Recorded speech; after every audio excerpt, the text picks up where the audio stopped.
এরপরে বায়োলজির কথা আছে না নাই? বায়োলজিক্যাল অ্যাসপেক্ট অফ মাউন্টেন্স, কেমন করে পাহাড়ি রেঞ্জ তৈরি হলো, আছে না নাই? ওয়াজআলনাল জিবালা আওতাদা, পাহাড়কে আমি পেরেক মেরে দিয়েছি। ওমিয়া কাঠের ভেতরে যখন পেরেক মারেন, পেরেকের বেশিরভাগ অংশ কাঠের ভেতরে ঢুকে যায়, উপরে দেখা যায় সামান্য, ঠিক কিনা? তো লোহা যদি আল্লাহ পেরেক মারেন, উপরে যা দেখা যায় এটা সামান্য, আসল পাহাড় তো মাটির নিচে। সুবহানাল্লাহ কইবেন না? আসল পাহাড় কোথায়? পেরেক যদি কাঠের মধ্যে ঢুকিয়ে দেন, পুরো পেরেকটা কাঠে ঢুকে যায় না, উপরে দেখা যায় কদ্দুর? সামান্য। পাহাড়ের যা আপনি দেখেন এটা তো পেরেকের মাথা, পুরো পাহাড়টা আল্লাহ জমিনের ভেতরে গেড়ে দিয়েছেন। চিল্লায় পড়েন আল্লাহু আকবার। আবার আল্লাহ বললেন অমিনাল জিবালি জুদাদুম বিদু ওয়া হুমরুম মুখতালিফুন আলওয়ানু, আসনা নাই? ওয়া গারাবিবু সুদ, আল্লাহ বলেন নানা রঙের পাহাড় পর্বত মহাবিশ্বে আমি তৈরি করেছি। কোন পাহাড় হচ্ছে রক্তিম বর্ণের, কোন পাহাড়কে বানিয়েছি আমি কৃষ্ণ বর্ণের, কোন পাহাড়কে বানিয়েছি আমি শুভ্র বর্ণের, কোন পাহাড়ের রং কালো, কোনটা সাদা, কোনটা নীল, আছে না নাই? মহাবিশ্ব যখন তৈরি হয়েছে, পৃথিবীর মধ্যে 7টা টেকটনিক প্লেট তৈরি হয়েছে। 7 tectonic plates create the mountain range on earth.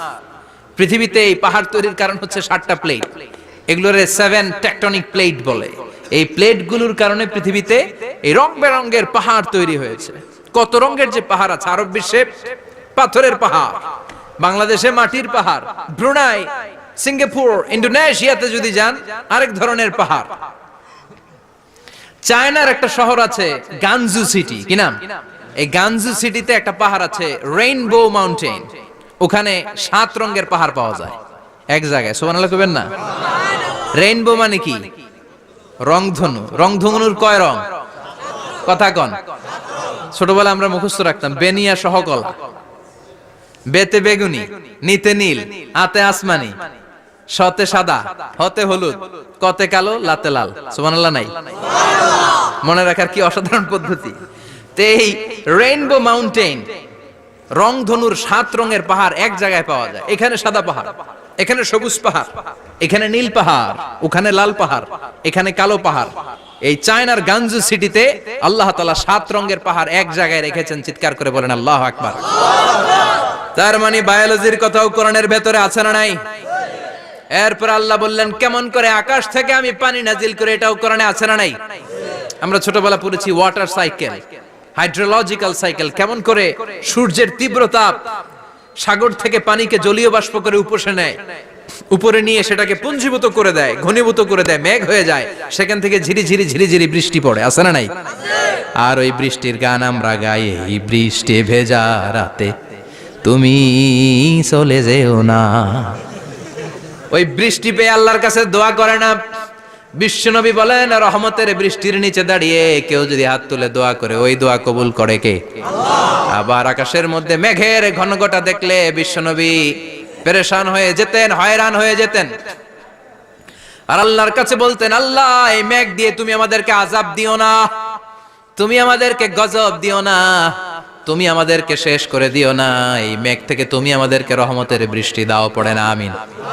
বৃষ্টি দেখলে বিষ্ণু বলতেন আল্লাহুম্মা সাইয়িবান নাফিআ, ইয়া গাউসু আগিসনা গাউসান মুগীসান মারিআন মারিআন নাফিআন গায়রা দার আজিলান গায়রা আজিল। হে আল্লাহ এই বৃষ্টি থেকে তুমি ঠান্ডা রহমতের পানি দাও। কি দাও?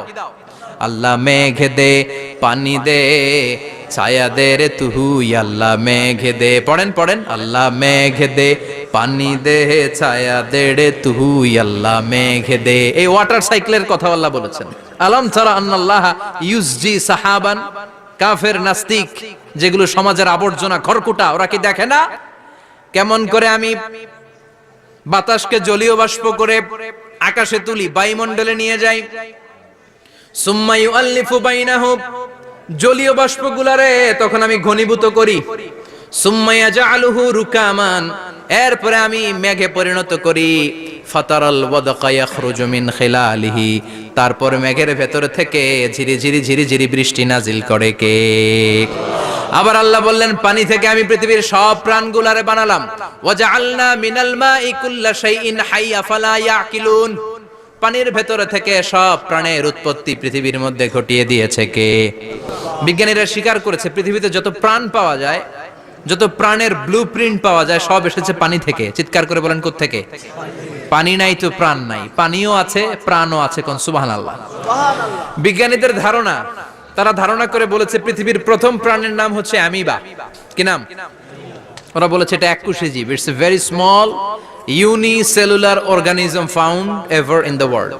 পৃথিবীতে পাওয়া প্রথম এককোষী প্রাণীর নাম হচ্ছে অ্যামিবা। এটা এসেছে শৈবালের মতো, এরপরে জুপ্লাংটন, ফাইটোপ্লাংটন, ব্যাকটেরিও প্লাংটন, একটার পর একটা স্পিসিজ প্রজাতি পৃথিবীতে ডেভেলপ করেছে। কোন সুবহানাল্লাহ। এই পানির কথা কোরআনের ভেতরে বলে দিল কে?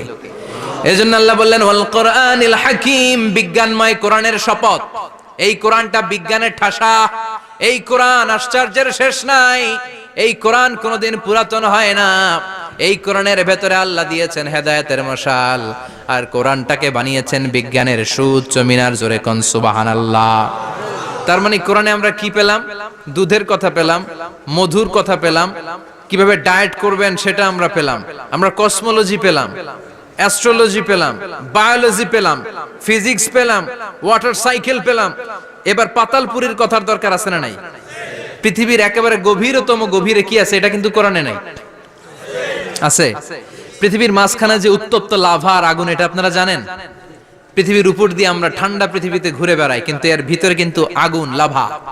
আল্লাহ কোরআনের মধ্যে ফুটন্ত টকবগে সাগরের কসম খেয়েছেন। আল্লাহ বলেছেন ওয়াল বাহারিল মাসজুর।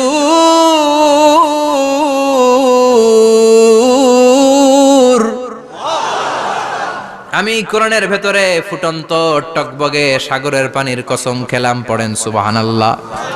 সাগরের পানির ফুটন্ত টকবগে সাগরের পানির কসম। সাগরের পানি আবার ফুটন্ত হয় কি করে? পানি কি হয়? ঠান্ডা। পানি কি? কথা বলেন। আল্লাহ পৃথিবীর ভেতরকার কথা চিন্তা করে বলেছেন ওয়াল বাহরিল মাসজুর। ইউনাইটেড স্টেটস অফ আমেরিকার নেভাল একাডেমির সায়েন্টিস্টরা এই আয়াতের উপর রিসার্চ করেছে যে সাগরের ভেতরে আবার এই ঠান্ডা পানির ভেতরে আবার উত্তপ্ত আগুনের লাভা আসলো কোত্থেকে। রিসার্চ করার জন্য তারা সাগরের ভেতরে পাইপ ঢুকিয়েছে। পাইপ ঢুকাতে ঢুকাতে অনেকগুলো লেয়ার তারা পার করেছে। রূপান্তর শিলার স্তর, পাললিক শিলার স্তর, আগ্নেয়গিরির শিলার স্তর, মার্বেল পাথরের অনেকগুলো শিলার স্তর পেরিয়ে যাওয়ার পরে তারা পাইপ ঢুকানোর পরে দেখতে পেয়েছে পাইপগুলো গলে যায়। পাইপগুলো কি হয়? তার মানে ভিতরে কি আছে? গত কয়েক মাস আগে জাপানে কিছু জিওলজিস্ট, ভূতত্ত্ববিদ, তারা গবেষণা করে পৃথিবীর এক মাথা থেকে আরেক মাথায় যেতে চাচ্ছে, মানে প্রতিপাদ স্থান। বাংলাদেশের এখান থেকে ছিদ্র করলে আপনি দক্ষিণ আমেরিকার চিলির সান্টিয়াগোতে যেয়ে উঠবেন। কথা বুঝতে পেরেছেন? তার মানে বাংলাদেশের প্রতিপাদ স্থান হচ্ছে দক্ষিণ সাউথ আমেরিকার চিলির সান্টিয়াগো। আবার ইন্ডিয়া থেকে ছিদ্র করতে করতে পৃথিবীর আরেক মাথা দিয়ে উঠবেন। সুবহানাল্লাহ বলেন। এটা তারা শুরু করেছে কিন্তু এখনো সফল হয় নাই। ইউএস এর নেভাল একাডেমির সায়েন্টিস্টরা পাইপ ঢুকাতে ঢুকাতে দেখে একটা পর্যায় শেষে পাইপ আর ঢুকানো যায় না। পাইপগুলো পৃথিবীর ভেতরে যেতে যেতে গলে গলে পানি হয়ে যায়। সুবহানাল্লাহ কইবেন না? এই রিসার্চ প্রজেক্টের যিনি চিফ, উনি বললেন bring the water proof pipe from America. America থেকে ওয়াটার প্রুফ পাইপ নিয়ে আস। আমার এমন পাইপ লাগবে গবেষণা করার জন্য যে পাইপ আগুনে জ্বলে না। আমেরিকা থেকে ফায়ার প্রুফের পাইপ নিয়ে আসা হলো। নেভাল একাডেমির চিফ সায়েন্টিস্ট পাইপ ঢুকাতে আরম্ভ করলেন। ঢুকাতে ঢুকাতে পৃথিবীতে কিন্তু অনেকগুলো স্তর আছে। এই যে বালু মাটি, সব কিন্তু বালু মাটি নয়। আপনি খুঁড়তে খুঁড়তে পেয়ে যাবেন পাললিক শিলা, এরপরে রূপান্তরিত শিলা, এরপরে মার্বেল পাথরের শিলা, এরপরে শুরু হবে গরম আগ্নেয়গিরির শিলা। ওই শিলার ভেতরে এমন আগুন আল্লাহ রেখেছে, ওই নেভাল একাডেমির সায়েন্টিস্টরা ফায়ার প্রুফের পাইপ ঢুকাতে ঢুকাতে একটা লেভেল যাওয়ার পরে দেখে যে ফায়ার প্রুফের পাইপও গলে গলে মুহূর্তে পানি হয়ে যায়। তার মানে ভেতরে এমন আগুন আল্লাহ রেখেছে, ওই আগুনের তুলনায় পৃথিবীর আগুনের মতো নয়। ওই আগুনটাই জাহান্নামের আগুন। আবার বিজ্ঞানীরা গবেষণা করে ওই আগুনের মধ্যে মানুষের চিৎকার শুনেছে। এজন্য হাদিসে এসেছে আল্লাহর ওলিরা, মুমিন বান্দারা মারা গেলে তাদের রূহগুলো আকাশে চলে যায়, ইল্লিনে চলে যায়। আর কাফের মুশরিক আর নাস্তিক গুলো মারা গেলে তাদের আত্মাগুলো পৃথিবীর মাঝখানে সিজ্জিনে চলে যায়। ওই সিজ্জিনের ভেতরে আগুন আছে না নাই? চিল্লায় বলেন। তার মানে পাতালপুরীর কথাও আছে, সাগরের কথাও আছে, আকাশের কথাও আছে। কেমন করে দুনিয়াতে আমরা আসলাম সেটাও আছে। এমব্রায়োলজি, ভ্রূণ তত্ত্বের কথা কোরআনে আছে না নাই? পৃথিবীতে আল্লাহ কয়েক সিস্টেমে মানুষ বানালেন। সৈয়দনা আদমকে বানালেন, মাও নাই বাবাও নাই। সৈয়দনা আদম আলাইহিস সালামের বাবার নাম কি? মায়ের নাম কি? মাও নাই বাবাও নাই। আবার সৈয়দনা ঈসা আলাইহিস সালামকে আল্লাহ তৈরি করলেন, শুধু মা আছে বাবা নাই। আবার আমাদের সবাইকে আল্লাহ বানালেন, মাও আছে বাবাও আছে, ঠিক কি না?